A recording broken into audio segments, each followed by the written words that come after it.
The mountain didn't care what year it was. October of 1963 came to the Cane Ridge backcountry the same way October always came, with fog thick as wool hanging in the laurel thickets until noon, with nights that dropped to the low 40s and made your breath show even when you weren't winded, with the kind of cold that got into your knuckles and stayed there until you warmed them over a stove or wrapped them around a jar of something that burned going down. The ridges along the Knox and Harlan County borderlands didn't know about Kennedy or Khrushchev or the things people worried about in cities with streetlights and newspapers delivered to doors.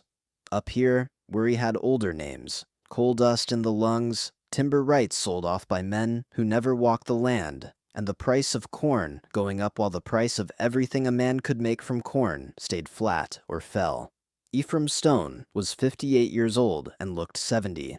His lungs were shot from 12 years underground in a played-out seam near Evarts, and his hands were gnarled from every kind of work a man does when the mine closes, and the only thing left is what you can grow, trap, fix, or distill. He kept a tobacco tin under his mattress with a pencil-smudged ledger inside, not accounts receivable in any legal sense, but a record of mash runs, barrel counts, and the names of men who paid in cash, in trade, or in promises that mostly held. Ephraim didn't call it moonshine. He called it the only economy left that didn't require a man to beg a boss or a bank. He had 3 sons, and each one carried a piece of him like an heirloom you can't pawn. Rafe was 34, the oldest, and the quietest in the way that snare setters are quiet, not from shyness, but from knowing that sound costs more than silence. He'd done 2 years in Korea, come back with a scar along his collarbone that he never explained, and a habit of watching doors and tree lines even when there was nothing to watch. His eyes were the color of cold mill steel, and when he looked at you, it felt like he was measuring distance, windage, and whether you'd run or stand. He didn't drink what the family made. He said it made him slow, and slow was how you ended up in a bag or a hole. Jonah was 31, built like a man who'd spent his life lifting things into place and making them stay. He carried a folding pocket rule in his shirt and an old Bible with pages so thin you could see print from both sides, though most of the margins were filled with notes about joinery, rates for hauling, and the phone number for a lawyer in Barberville who took payments in venison. Jonah could fix a pump, true a door, or build a rack that would hold 300 pounds without a creak. He built the copper still that mattered most, and he kept it tuned like an instrument. When he spoke, people listened, not because he was loud, but because he didn't waste breath on anything that wasn't weight-bearing. Eli was 25, and fast in every sense. Fast on his feet, fast to anger, fast to laugh when the mood was right. Though the mood hadn't been right in a long time. He knew every Ridge Runner path between Cane Ridge and Stinking Creek, every game trail that doubled as a shortcut, every place where the ground would hold a track, and every place where it wouldn't. He could move through timber without snapping a twig, and he had a memory for faces, voices, and slights that didn't fade with time. If you crossed him, he didn't forget. If you helped him, he didn't forget that either. He was loyal in the old way, the way that doesn't ask questions when a brother says it's time to move. The still they built together was their pride and their inheritance. 300 gallons of hand-hammered copper, pieced together over 7 years from scrap, barter, and 1 coil that Jonah had mail-ordered from a catalog under a fake name and a post office box in Middlesboro. The whole rig was worth more than $3,000 in a county where that sum could carry a family through 2 winters if you were careful and lucky. It sat in a laurel thicket, half a mile up a draw, that didn't have a name on any map, hidden under hemlock boughs and canvas that had been painted the color of wet leaves, and left to weather until it looked like part of the ground. They ran it at night when the moon was down, and they never ran it 2 nights in a row. Ephraim had taught them that predictability kills more men than bullets. The revenue men came on a Thursday. There were 12 of them, state officers out of London, a federal coordinator from Lexington, and a couple of deputies pulled in to make the head count look serious. They drove 3 trucks and a sedan with government plates, and they carried maps that had been drawn by someone who'd never walked the country, but had damn sure talked to someone who had. Maybe a loose tongue at the feed store in Barberville. Maybe someone who owed money or owed worse. The Stones would wonder about that later, and the wondering would add a name or two to a list that was just starting to form. The revenuers didn't find the still by accident. They followed a tip, then a boot print in shale near a spring, then the faint smell of sour mash that wasn't quite covered by the pine and the rot of October leaves. When they found the site, they didn't bother with photographs or measurements or the slow ceremony of evidence collection. They dragged the still out of the thicket like they were hauling a dead animal, loaded it onto the flatbed, and then, because the law said they could, or because burning sent a message hauling didn't, they poured kerosene over 300 gallons of copper that had been shaped by hand and fed 3 generations. The flames went up fast. Copper doesn't burn, but everything around it does, and when the heat got high enough, the seam split and the coil sagged, and the whole thing looked like a body dying in a way that takes too long. The revenuers stood around with their hands in their pockets, a couple of them smoking cigarettes, one of them laughing at something someone said too low to carry. They thought they were alone. They thought the Stones were in town, or in the ground, or too scared to watch. They were wrong.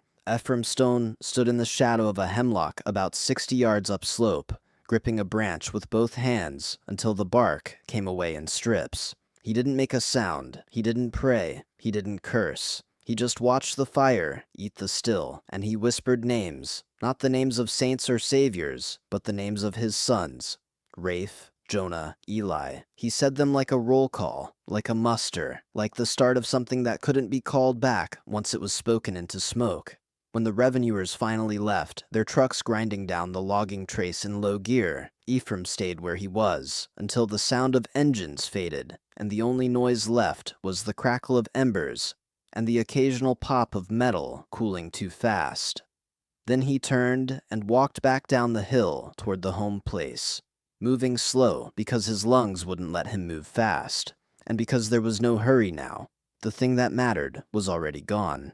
His sons were waiting in the barn. The barn smelled like oil, hay, and the faint sweetness of old tobacco that had been hanging in the loft since the previous summer. There was a single bulb burning on a cord, throwing shadows that made the walls look farther away than they were. Rafe sat on a nail keg with his back to the wall, cleaning his fingernails with a pocket knife. Jonah stood near the workbench, hands flat on the scarred wood, staring at nothing. Eli paced in a tight circle near the door, his boots scraping the dirt floor in a rhythm that sounded like a countdown.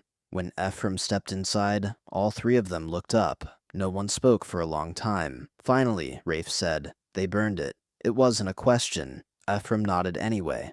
"All of it?" Jonah asked. "All of it." Eli stopped pacing.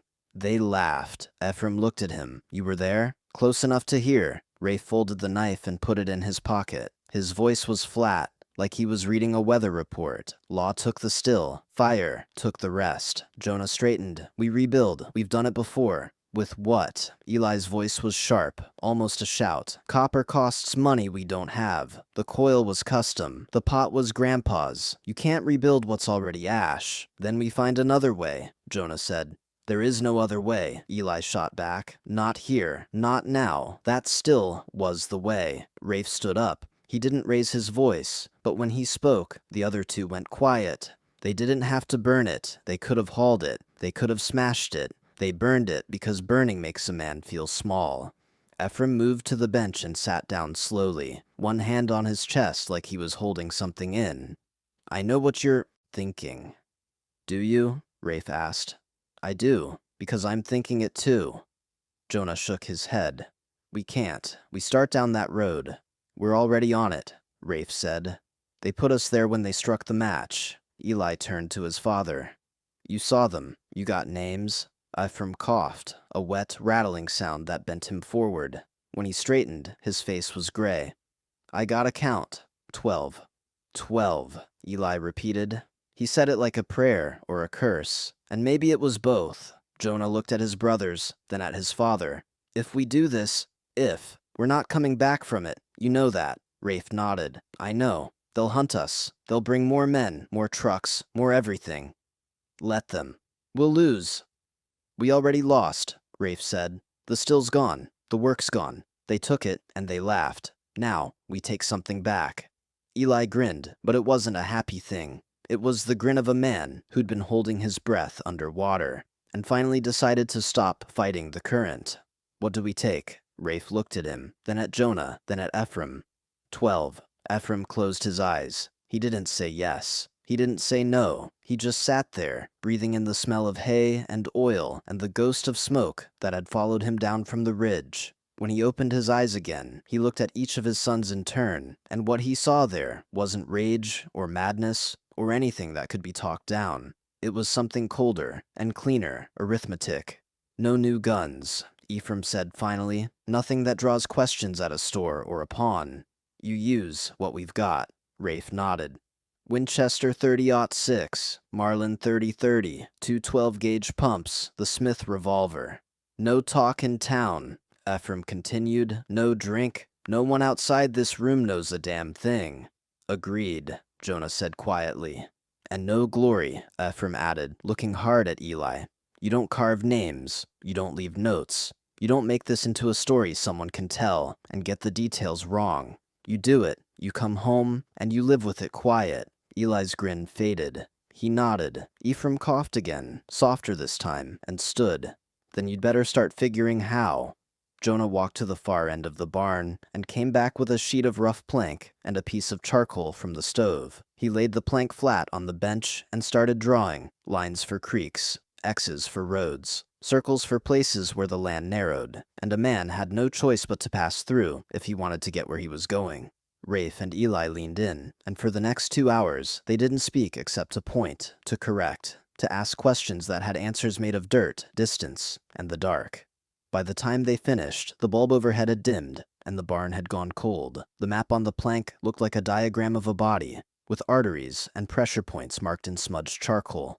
3 creeks, 5 logging spurs, 2 choke points where even a careful man would have to slow down, get out, check a tire or a branch in the road. Ephraim stood at the barn door, looking out into the October night. He didn't turn around when he spoke. You sure?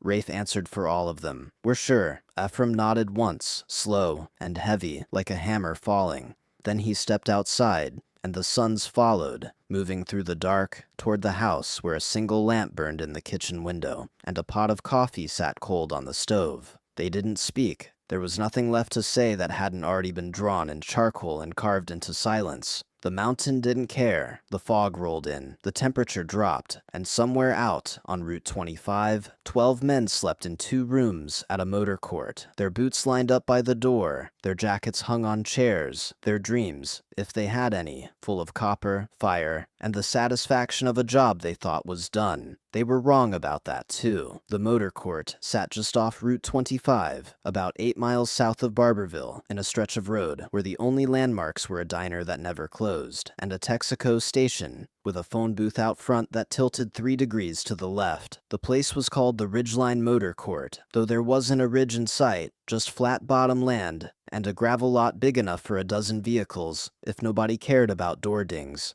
The sign out front had been painted yellow once, but the sun and the road grit had worn it down to the color of old butter. The 12 revenue men had taken 2 rooms, 6 men to a room, 8 cots total, because 2 men always pulled night duty in one of the trucks, watching the lot and the road, and mostly just drinking coffee from a thermos that never stayed hot past 10 o'clock. Inside, the room smelled like cigarette smoke, boot leather, and the cheap soap the motor court left in wrappers that said Ridgeline in letters so small you had to squint. There was a pot of coffee on a hot plate in room 4, and it was always on, always burnt, and always half full, because nobody wanted to be the one to make a fresh pot.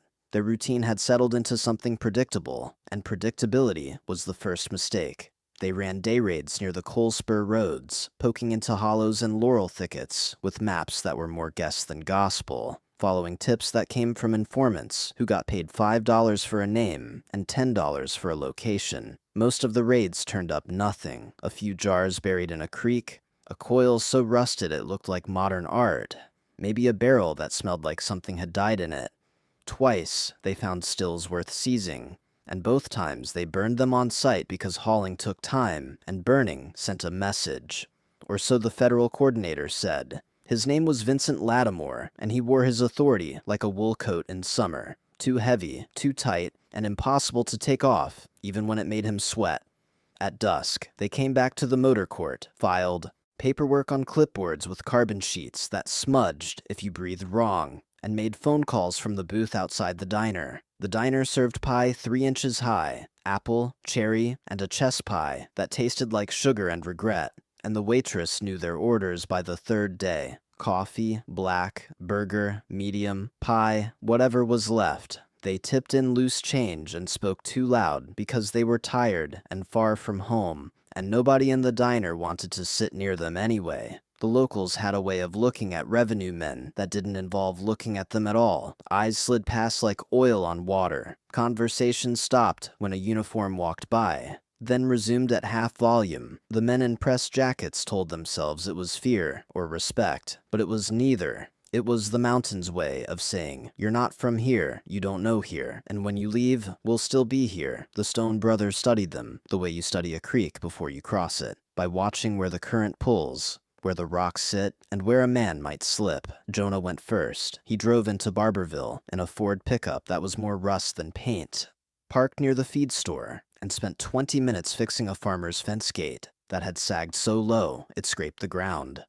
The farmer's name was Caudle, and he talked the way old men do when someone listens. Slow, winding, full of names and old grudges. Jonah let him talk. Somewhere in the 3rd story, about a cousin who'd moved to Dayton, Caudle mentioned a green Ford with government plates that had been parked near Patterson Ridge 2 days running, and how the men inside had asked him if he knew where the Stones kept their still. Caudle had said no, which was true enough, and they'd driven off, which was good for Caudle. Jonah thanked him, tightened the last hinge, and drove back to Cane Ridge with a list of 3 names: Klein, Hargrove, and Mays. He didn't know which one had asked the question, but he knew all 3 had been in the truck. Eli took the high ground. He spent 2 nights in a white pine above a logging trace that ran parallel to a creek the revenuers had been scouting. The pine was old enough and thick enough that he could wedge himself into the branches without tying off, and the needles gave him cover from below and above. He brought a canteen, 2 biscuits wrapped in wax paper, and his father's binoculars, which were so old the rubber had cracked, and you had to hold them just right or the image doubled. He watched them come and go. He learned who drove fast and who drove careful. He learned who got out of the truck to smoke and who stayed inside. He learned their voices, not every word, but enough to catch nicknames, complaints, and one argument about whether the diner's chess pie was worth a second slice. 2 of them were loud enough that Eli could have heard them without the binoculars. One of them was Hargrove, a thick man with a red face who chewed tobacco and spat every 10 seconds like a metronome. The other was Mays, thinner, younger, with a nervous laugh that sounded like a dog barking in the distance. Eli marked them both in his head. When he climbed down on the 2nd night, his legs were stiff, and his back was sore, but he had what he came for: a count, a pattern, and the certainty that these men thought they were alone. Rafe didn't go anywhere. He sat in the barn with the map Jonah had drawn, smoking hand-rolled cigarettes and tracing routes with his finger. He listened more than he spoke, which was his way, and when his brothers came back with names and details, he added them to the map, like a man filling in a crossword. Klein, Hargrove, Mays. He wrote the names in the margin in pencil, light enough that he could erase them later, but firm enough that they wouldn't smudge. When Jonah asked him why he was starting with those 3, Rafe said, because they were in the truck, because they asked the question, and because they'll be the first ones to split off when the others get scared. They're not scared yet, Eli said. Rafe looked at him. They will be. The first strike came on a Sunday. Hargrove and Mays cut their day short to scout a rumored still near a tributary of Little Richland Creek. The tip had come from a man in Pineville who said he'd seen smoke where smoke shouldn't be, which wasn't much to go on, but Lattimore had told them to chase everything, so they chased it. They took the green Ford, the same one Caudle had mentioned, and they drove up a spur road that turned to dirt, then to mud, then to a pair of ruts barely wide enough for the truck's wheelbase. When the road ended, they got out. The air smelled like wet leaves and creek water. The sun was already dropping behind the ridgeline, and the light that filtered through the trees was thin and gray. Hargrove spat tobacco juice onto a rock and said, This is a waste of time. Mays unfolded a topo map on the hood of the truck and clicked on a flashlight.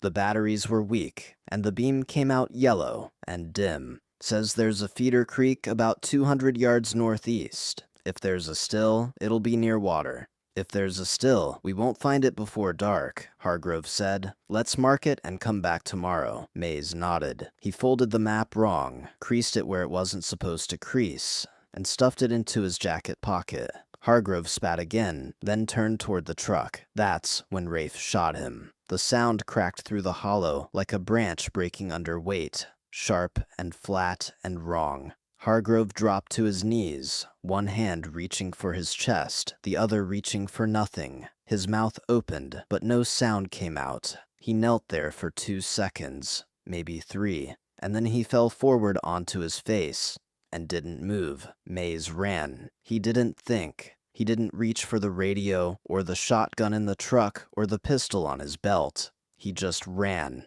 straight into the chokebriar and the laurel and the dark that was already settling into the low places.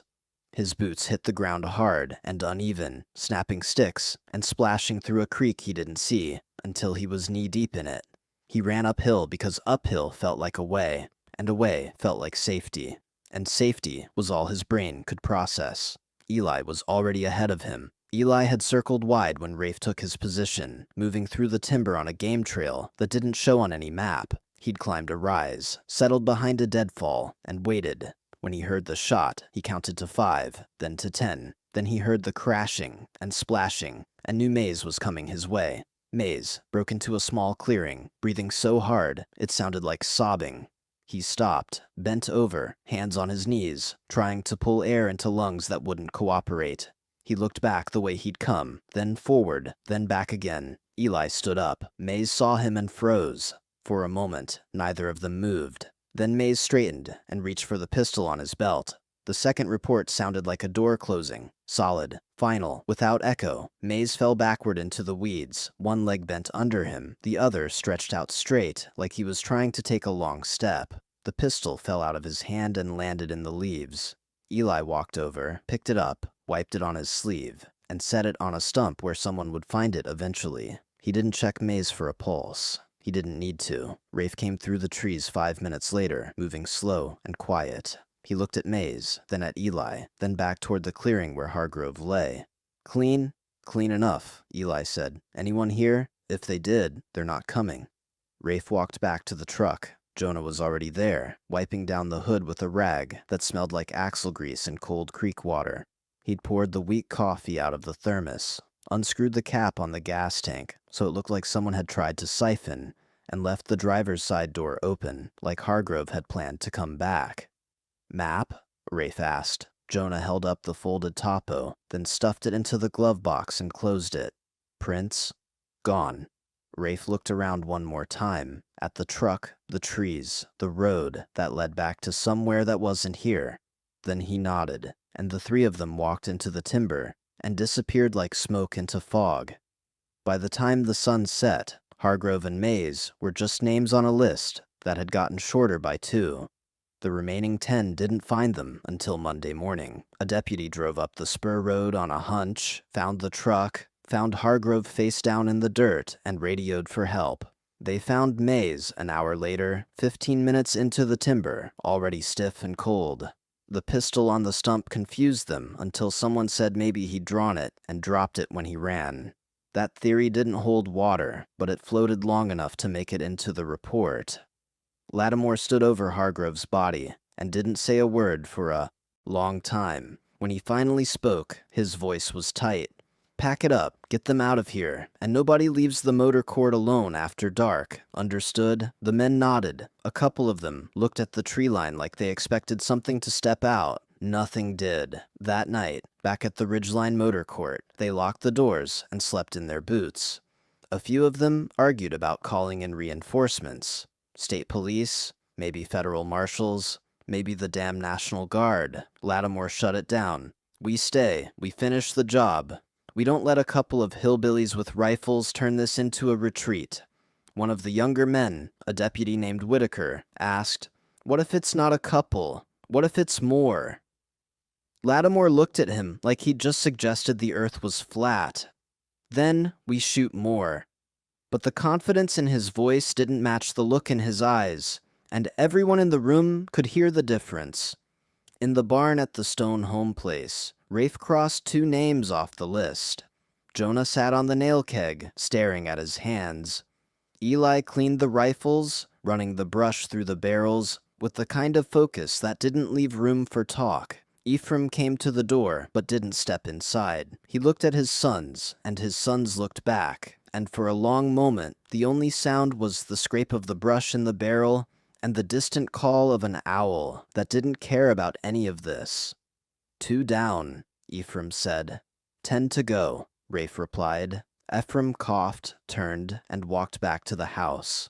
The sun stayed in the barn until the lamp burned low and the cold crept in through the cracks in the walls. When they finally went inside, they didn't speak. They ate cold cornbread and drank water from a tin dipper, and they slept in their clothes because sleep was just another kind of waiting, and waiting was all that was left until the next name came due. The feed store in Barberville had a bulletin board near the register where people pinned notices about livestock for sale, church suppers, and vehicles that ran good enough to sell, but not good enough to keep. On Tuesday morning, someone pinned a piece of notebook paper with 2 sentences written in blue ballpoint. Revenue men died up near Little Richland. Stone boys did it. No signature, no date. Just the words, and a thumbtack pushed in crooked. The store owner, a man named Hiram Cope, who'd run the place for 30 years, took it down before lunch and burned it in the barrel out back. But by then, 14 people had seen it, and half of them had already told someone else. And that's how news traveled in a county where party lines meant your neighbor could pick up and hear everything you said. The mountain had 2 minds about what was happening, and neither one spoke plain. At the feed store, some folks said the Stone boys were devils, that they'd crossed a line no man should cross, that murder was murder, no matter what got burned or who did the burning.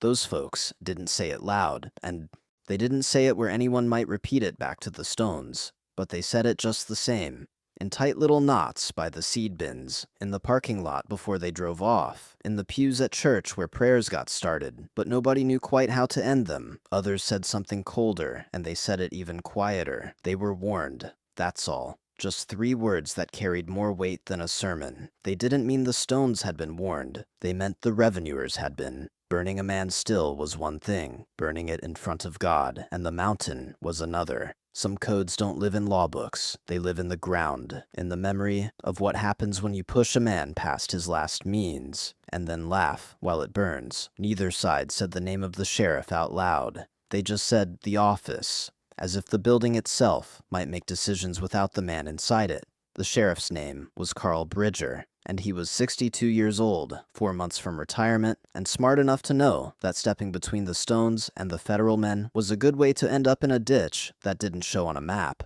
He made statements, he coordinated with Lattimore, he filed reports, but he didn't go up into Cane Ridge, and he didn't ask questions that might get answers he'd have to act on. At church that Sunday, the pews filled and emptied like a lung that couldn't quite catch its breath. Preacher Hoskins spoke about forgiveness, about turning the other cheek, about the Lord's justice being higher and truer than any justice a man could carve out with his hands. It was a fine sermon, carefully worded, and it landed on the congregation like snow on a stove, there for a second, then gone. When people left, they shook his hand and thanked him, and then they drove home and locked their doors and didn't talk about what they were really thinking. The Stones didn't go to church that week. They stayed home, worked the tobacco that was left, patched a fence line that didn't really need patching, and waited. Waiting was the hardest part. The 9 remaining revenue men were down to 8 by Wednesday. It happened on the Ridge Road, the one that switchbacked up from Route 25 and connected to a fire trail that loggers used when the ground was dry enough to hold a truck. Lattimore had sent 2 men, Watkins and DeVore, to check a hollow near Boone's Fork, where someone claimed they'd seen tire tracks that didn't belong. Watkins drove. DeVore rode shotgun, literally, with a 12-gauge across his lap and a pistol on his hip. They were careful. They checked mirrors. They didn't speed. They did everything right, except for the one thing that mattered. They didn't see the log until it was already rolling. It wasn't a big log, maybe 14 inches across, 8 feet long, cut from a hickory that had been dead for a season, and dried light enough that 2 men could move it without a truck. Jonah and Eli had spent the night, before placing it on a slope above a hairpin turn, bracing it with rocks and a wedge that could be pulled with a rope. The rope ran back into the timber about 30 yards, and Rafe sat there with his back against an oak, waiting. When the truck came around the bend, Rafe pulled the rope. The log rolled just enough, not fast, not wild, just a slow, inevitable tumble that put it into the road at the exact moment Watkins tried to swerve. The truck's front tire caught the log, jerked left, and the whole vehicle slid sideways into the ditch with a sound like metal learning how to scream. The engine stalled. The shotgun flew forward and hit the dash. DeVore's head snapped against the window, and for a second he just sat there, dazed, one hand on his forehead. Jonah stepped out of the tree line on the passenger side, moving slow, his voice pitched mild and neighborly. "You boys all right?" DeVore turned his head, saw Jonah, and his face went from confusion to recognition to something that looked like a prayer that wouldn't form. He reached for the glove box. The 12-gauge in Jonah's hands barked once. The window exploded inward, and DeVore slumped against the door like someone had cut his strings. Watkins didn't freeze. He kicked open the driver's side door and ran uphill, boots slipping on shale and wet leaves, arms pumping, breath coming in short bursts that sounded like sobs. He didn't look back. He didn't shout. He just ran, because running was the only math his brain could do. Eli's revolver spoke 3 times, not wild, not hurried, just measured and sure. The first shot went wide on purpose, clipping bark off a poplar to Watkins's left. The second shot hit him in the shoulder and spun him halfway around. The third shot put him on his back in the leaves, staring up at the sky through branches that didn't care. Eli walked over, looked down, and waited until the breathing stopped. Then he walked back to the truck, where Jonah was wiping down the door handle with the same rag he'd used on the ford at Little Richland Creek. Rafe came down from his spot in the timber, coiling the rope as he walked. He looked at the truck, at DeVore, at the log still wedged under the front tire. "Clean?" Jonah nodded. "Clean enough. They'll find them by dark. Let them." Rafe climbed into the ditch, pulled the shotgun out of the cab, wiped it down, and set it in the passenger seat where DeVore's hands would have been. He didn't take the pistol. He didn't touch the radio. He just made it look like 2 men had hit a log, crashed, and then something bad had happened fast. By the time the 3 brothers walked back into the timber, the sun was high, and the ridge was quiet, except for the sound of a crow calling from somewhere that echoed wrong. The remaining 7 found the truck just before dusk. A logger heading home had seen it in the ditch, stopped to help, seen the blood, and driven straight to the sheriff's office without touching a thing. Bridger called Lattimore. Lattimore brought the others. When they pulled DeVore's body out of the cab, his face was slack and his eyes were open. Watkins was 50 yards upslope, curled on his side like he'd tried to get small. The deputies who found him threw up in the brush and didn't talk about it later. Lattimore stood in the middle of the road, hands on his hips, jaw working like he was chewing something that wouldn't go down. One of the men, a state officer named Krill, said, "We need to leave. We need to call in marshals, maybe the FBI. This isn't a raid anymore. It's a war." Lattimore turned on him. "We don't leave. We don't run. We don't let 3 men with rifles shut down a federal operation." 4 men are dead, Krill said. "Maybe more if you count Mays and Hargrove as I can count," Lattimore snapped. "I can also read a map and follow orders, and the orders say we stay until the job is done." "The job was burning stills," another man said quietly. His name was Pullen, and he was older than most of them, with gray in his sideburns and a look in his eyes that said he'd seen enough. "The job wasn't dying in a ditch." Lattimore's voice dropped to something low and mean. "Then don't die in a ditch. Stay sharp. Stay together. And don't give me speeches about how tough the mountain is. We've got guns, too." Nobody answered. They just looked at him, then at each other, then at the truck in the ditch, with its door hanging open, and a smell coming out of it that would take years to forget. That night, the 7 men locked themselves into the 2 rooms at the Ridgeline Motor Court, and didn't come out until morning. A couple of them wanted to sleep in shifts with rifles at the windows. Lattimore said no, said it would look like panic, said panic was what the stones wanted. But he slept with his boots on, and his pistol under his pillow, and when a dog barked outside around 2 in the morning, he was awake before the sound faded. The next day, Lattimore made a decision that felt like strategy, but smelled like desperation. "We go back to the burn site," he said. They were standing in the motor court parking lot, drinking burnt coffee out of paper cups and smoking cigarettes that didn't calm anyone down. The morning was cold, and the sky was the color of old concrete. Krill looked at him like he'd just suggested they drive off a cliff. "Why?" "Because it sends a message," Lattimore said. "We burned there still. They hit us. We go back and show them we're not scared." "We are scared," Pullen said flatly. "Then we show them we're not running," Lattimore corrected. "What do we burn?" Krill asked. "There's nothing left to burn." "There's always something left," Lattimore said. "We find another still, another stash, another coil, and we burn it where they can see the smoke." It was a bad plan. Everyone knew it was a bad plan. But it was a plan, and in the absence of good options, a bad plan felt like movement, and movement felt better than sitting still and waiting for the next log to roll, the next shot to crack, the next name to disappear off the roster. They drove out that afternoon, all 7 of them in 2 trucks, armed to the teeth, radios on, windows cracked so they could hear anything coming. They went back to the laurel thicket where the stones still had died, and they poked around until they found 2 abandoned barrels that smelled like sour mash and rot. They dragged the barrels into the clearing, poured kerosene, and lit them up. The fire burned high and black, sending smoke up into the gray sky like a signal flare. The men stood around it with their rifles and their nerves, and the feeling that they were being watched from every direction at once. They were right.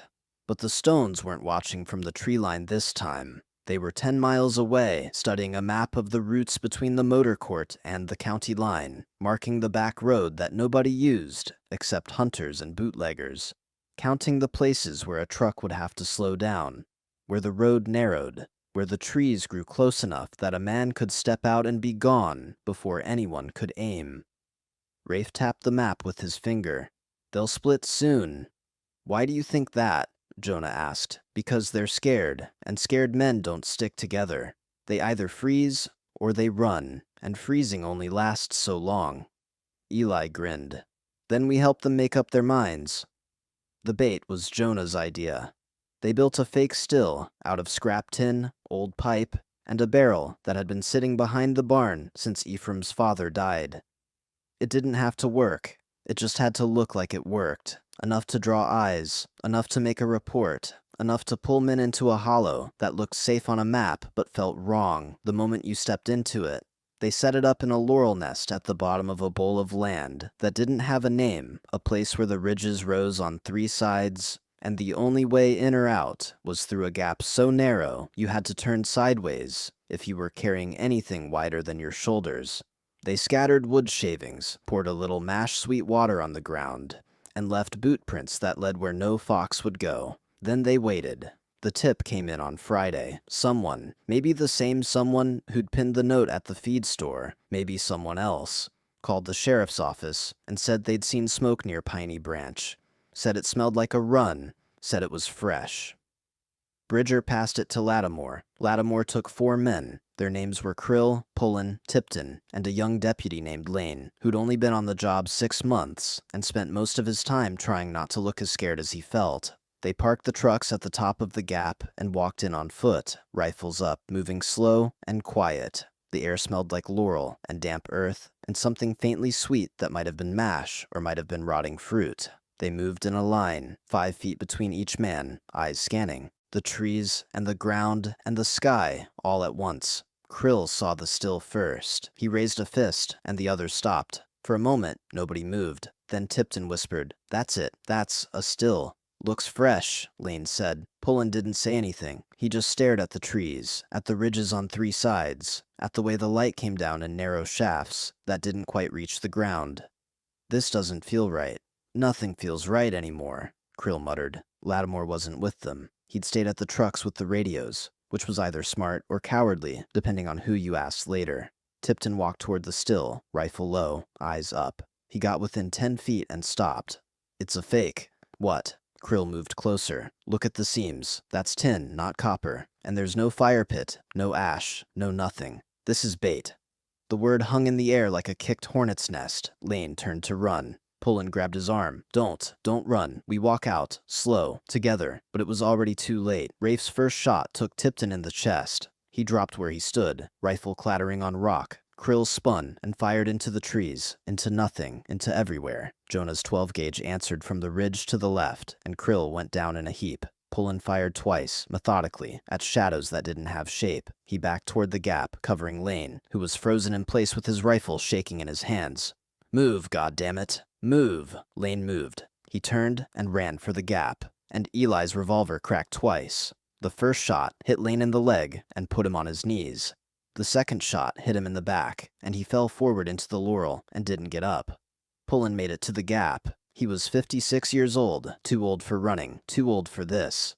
His lungs burned, and his legs felt like they were filled with sand, but he kept moving, because moving was all he had left. He stumbled over a root, caught himself, and kept going. Rafe stepped out from behind a hemlock, rifle raised. Pullen saw him and stopped. He didn't raise his rifle. He just stood there, breathing hard, staring at Rafe like he was looking at something that couldn't be real, but was. Go, Rafe said. Pullen didn't move. Go, Rafe said again. Tell Lattimore it's not over. Pullen turned and walked, not ran, walked, out of the gap and back toward the trucks. When he got there, Lattimore was on the radio, calling for backup, for sheriffs, for anyone. Pullen sat down on the running board, put his head in his hands, and didn't speak for 20 minutes. By the time the backup arrived, the stones were gone. They left the fake still standing, left the bodies where they'd fallen, and walked back through the timber to the home place, where Ephraim was sitting on the porch with a blanket over his knees, and a look on his face that said he already knew. The count was down from 12 to 7 to 5 to 3. 3 revenue men left, including Lattimore, who now slept, with his back to a wall, and flinched every time a door opened. And somewhere in the barn, at the stone home place, Rafe crossed 4 more names off the list, and the pencil in his hand felt heavier than it should have. The Ridgeline Motor Court didn't feel like shelter anymore. It felt like a box with windows, a place where the walls were too thin and the doors locked from the outside just as easy as from the inn.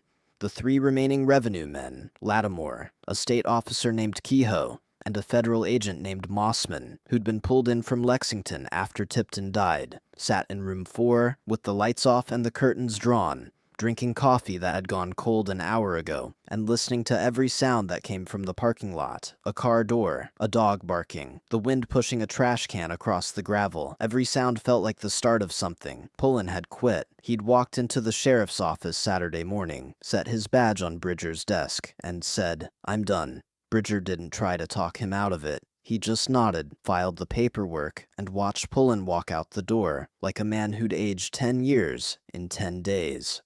Pullen drove home, packed a bag, and left the county. Nobody knew where he went, and nobody asked. Lane was dead. Tipton was dead. Krill was dead.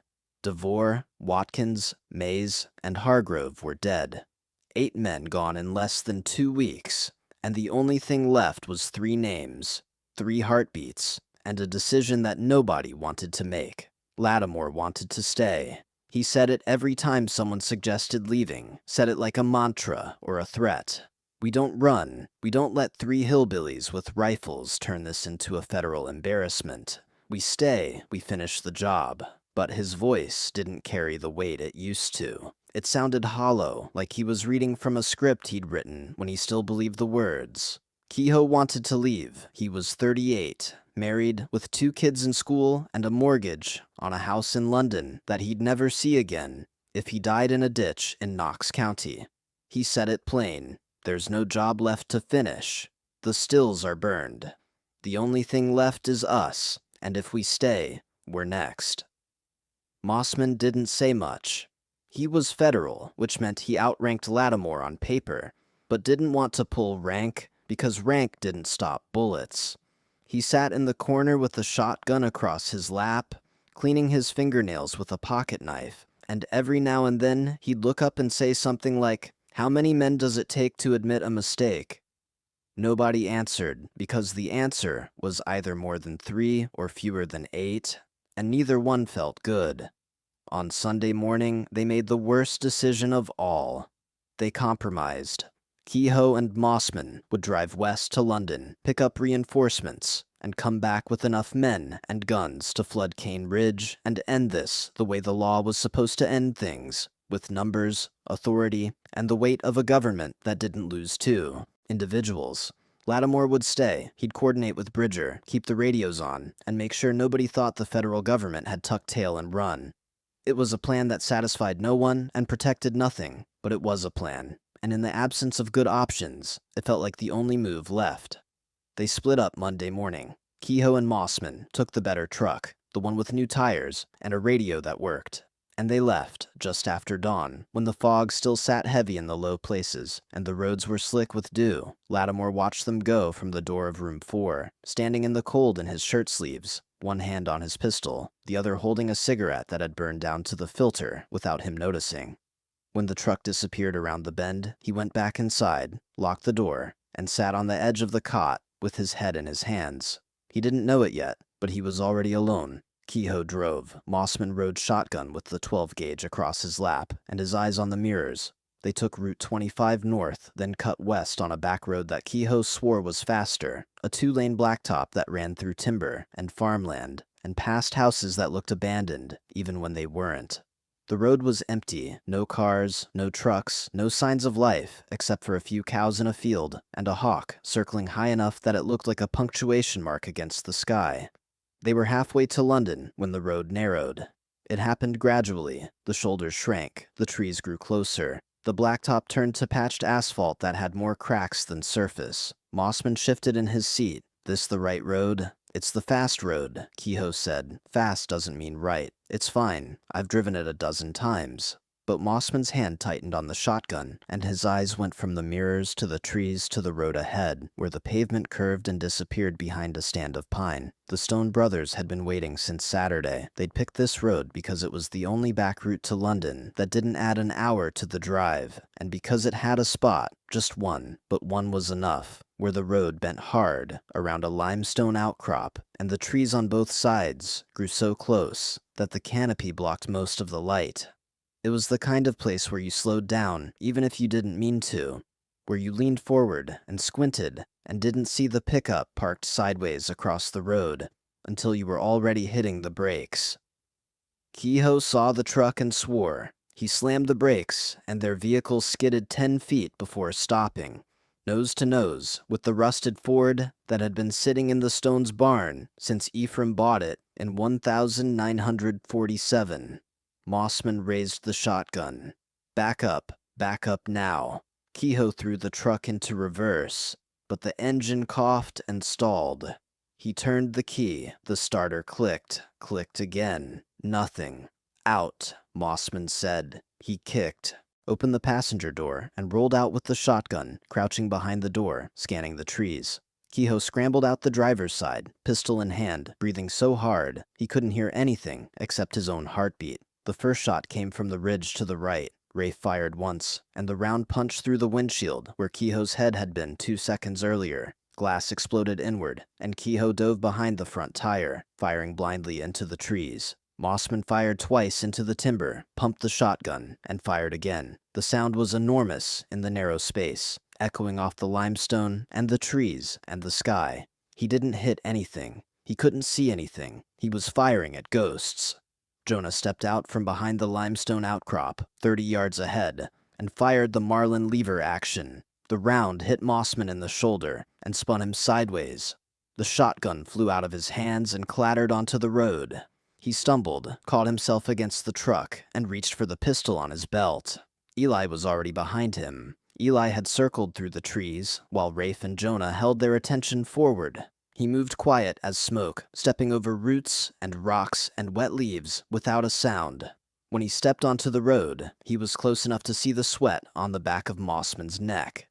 "Don't," Eli said. Mossman froze. His hand was on the pistol, fingers wrapped around the grip, but he didn't draw. He turned his head slowly and saw Eli standing there with the revolver leveled and steady. "Let it go," Eli said. Mossman let go. The pistol stayed in the holster. He raised his hands, slow and careful, and his voice came out tight and thin. "You're gonna hang for this." "Maybe," Eli said, "but you won't see it." The revolver cracked once, and Mossman dropped like a sack of feed. Kehoe screamed, not words, just sound, rage and fear, and the awful realization that there was no way out of this, no clever move, no backup coming in time. He fired around the tire, 3 shots, 4, 5, until the slide locked back and the pistol was empty. Rafe's second shot took him in the chest. He slumped against the wheel well, pistol falling from his hand. Eyes still open, but not seeing anything that mattered anymore. The brothers stood in the road for a long moment, listening. No cars, no voices, no sirens, just the wind in the pines and the faint call of a crow, somewhere high and far away. Jonah walked to the rusted Ford and climbed in. The engine turned over on the third try, rough and loud, and he backed it off the road, into the weeds. Rafe and Eli wiped down the doors, the hood, the mirrors of the government truck. They didn't take the radio. They didn't move the bodies. They just left it all sitting there like a question nobody wanted to answer. Then they walked into the timber and disappeared. By nightfall, a logger found the truck. By midnight, Bridger had called Lattimore and told him what was left. Lattimore didn't speak for a full minute. Then he said, "I'm the last one?" "You are," Bridger said. "What do I do?" Bridger's voice was quiet, almost kind. "You leave. You go home. You let someone else finish this, or you let it stay unfinished, but you don't stay here, not alone." Lattimore hung up. He sat in room 4 of the Ridgeline Motor Court with the lights on, and the door locked, and a bottle of whiskey he'd bought from a gas station on Route 25. He didn't drink it. He just held it, staring at the label like it might tell him something useful. At 2 in the morning, he heard footsteps outside, slow, deliberate, moving across the gravel lot. He grabbed the pistol, stood up, and moved to the window. He pulled the curtain back an inch and looked out. Nothing, no one, just the parking lot, the dim light from the sign, and the empty road beyond. He let the curtain fall and sat back down. His hands were shaking. At dawn, he packed his bag, checked out, and drove east without looking back. He didn't call Bridger. He didn't file a report. He just drove until the mountains were behind him, and the land flattened out, and the air didn't taste like smoke anymore. When he got home, he wrote his resignation on a piece of notebook paper, mailed it to his supervisor in Lexington, and never spoke about Cane Ridge again. People who knew him said he aged fast after that his hands shook when he poured coffee, that he didn't sleep well and didn't talk much. He died in 1971 of a heart attack, 8 years after the Hollow, and at his funeral, someone said he'd looked tired since '63. The Stones didn't run. They went home. They carried feed. They fixed the gate that didn't need fixing. They sat at the kitchen table and ate cornbread and beans in silence, while Ephraim sat in his chair by the stove, coughing into a handkerchief that came away, spotted with red. For 3 days, nothing happened. No trucks on the road, no sirens in the distance, just the quiet of a mountain that had seen worse and would see worse again.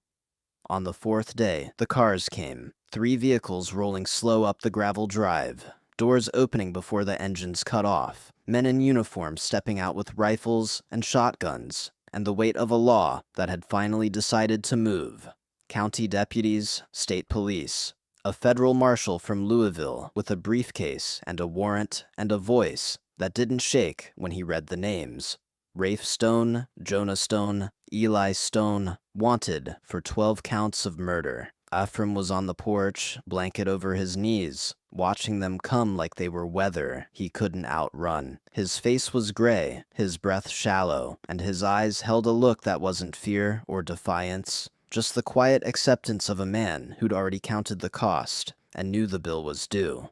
Rafe came out first. He didn't have a weapon. He didn't raise his hands.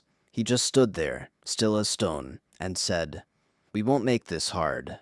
The marshal nodded. "Then come down slow." Jonah set down the hammer he'd been holding and walked out the barn door. Eli looked toward the tree line one last time, not because he thought about running, but because it was habit, because the timber had always been the answer, and now it wasn't. They walked down the steps and stood in a line in the dirt yard, and the deputies moved in with handcuffs that clicked shut like the final punctuation on a sentence that had been written in blood and smoke and copper. Ephraim didn't stand. He didn't speak. He just watched his sons get loaded into the cars. And when the engines started and the gravel crunched under the tires, he closed his eyes and let his head fall back against the chair. A neighbor found him 2 days later, still in the chair, blanket still over his knees, gone as quiet as October fog. The trials were held in Lexington, far from the hollows and the ridges, and the people who knew the names and the reasons. The venue change was automatic. Too much publicity, too much bias, too much blood. The courtroom was clean and bright, and filled with people who'd never smelled a still or walked a ridge path, or understood what it meant when the last economy burned and took your future with it. The prosecutor spoke in clean lines: premeditation, ambush, murder, in the first degree. They stacked the charges like cordwood, 12 counts high, and they spoke the names of the dead men: Hargrove, Mays, Klein, DeVore, Watkins, Tipton, Krill, Lane, Kehoe, Mossman, and 2 more whose names had been lost in the chaos, but whose families sat in the gallery and wept when the evidence was shown. The defense tried. They spoke words like heritage, survival, provocation. They talked about the still, about the burn, about a code that lived in the mountains long before federal jurisdiction drew its lines. They tried to make the jury see that the stones weren't devils or madmen, that they were men who'd been pushed past the edge and had pushed back the only way they knew. But the jury heard those words as excuses, as smoke, as the kind of story that might explain, but could never justify. You can't burn a man still and expect him to thank you, but you also can't hunt 12 men and expect the law to call it even.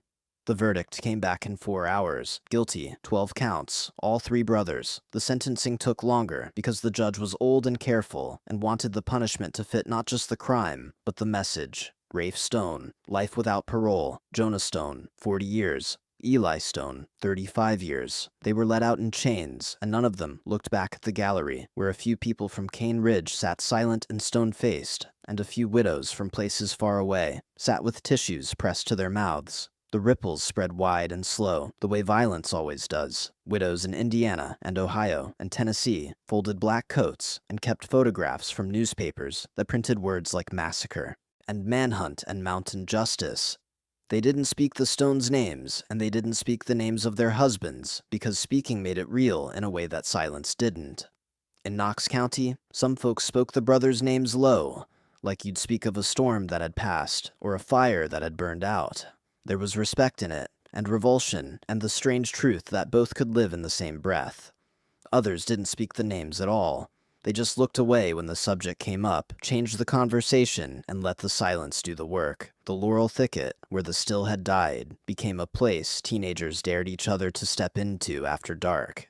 They'd walk to the edge, stand there with flashlights and bravado, and then turn back before they got too close. Dogs wouldn't go near it. Hunters walked around it. The ground stayed bare where the fire had been, and nothing grew there for years, as if the earth itself remembered. Rafe served 23 years before his heart gave out in a prison infirmary in Eddyville. He was 57. He'd never spoken about Cane Ridge to anyone inside, never bragged, never explained. He just did his time quiet and hard, the way he'd done everything else. Jonah got out after 30 years, old and gray and bent, and moved to a town in Ohio where nobody knew his name. He worked in a lumber yard until his hands gave out, and he died in 1998 in a room with a single window that looked out on a parking lot.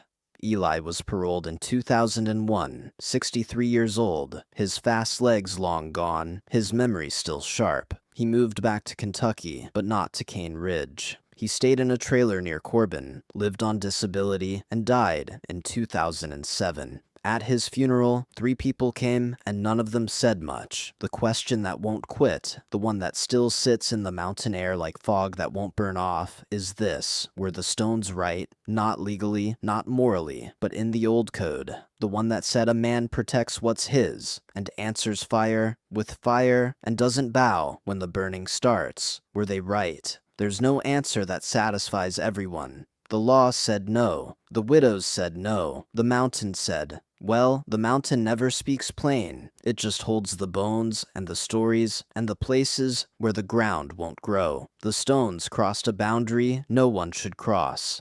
They made themselves into what they hated, men who believed the ends justified the means, who traded 12 lives for one burned still and called it even. They turned grief into arithmetic, and arithmetic into murder, and murder into a legend that people still argue about at diner counters and feed stores when the talk turns old and the names start to surface.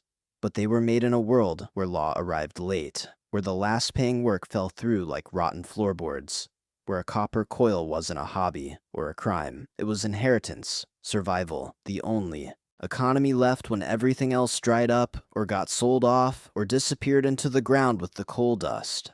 Both things can be true at once. The horror and the hunger, the murder and the motive, the wrong and the wound. That's why Cane Ridge still divides tongues. That's why the story won't die. That's why the question sits there like a stone in your chest, heavy and cold, asking, what would you do? What would you do if your family's last way forward was lit on fire and laughed at while it burned? What would you do if the law came with matches instead of mercy? And what would you refuse to do, no matter the cost, no matter the code, no matter how loud the fire screamed your name? The stones answered, 12 men paid the price, and the mountain, old as it is, keeps the secret and the silence and the smoke that still rises when the wind blows right and the memory gets stirred. Remember this about revenge. It never brings back what was lost. It never restores the bright shine of a coil hammered by a grandfather's hands. It only dulls everything it touches, the man who takes it, the men who fall to it, and the land that holds them all when the smoke finally clears.